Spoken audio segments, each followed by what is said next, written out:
Welcome to Simple Studies by Hillcrest Church of Christ. Today I'd like to take a minute and talk to you about this book right here.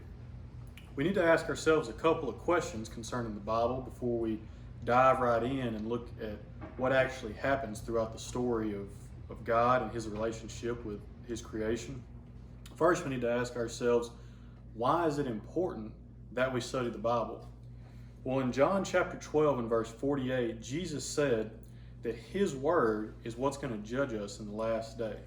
Now, if His Word is what's going to actually judge us, it makes sense that we need to understand and know the thing that we're going to be judged by.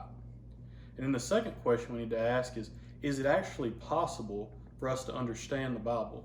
With all the differing denominations and views out there today, upwards of 10,000 of them, it can be really easy to come to the conclusion that you can't ever know that what you believe about the Bible is right, and you can never fully understand it. But we're going to look to Scripture to try to answer that question.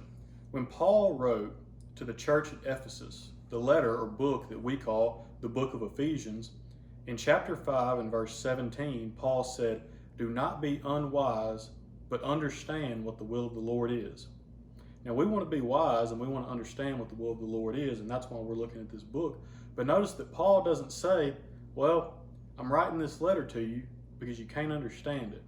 Paul expected them to read the letter, to study it, to dwell on it and think about it, and then to understand what it says so they can properly follow the Lord.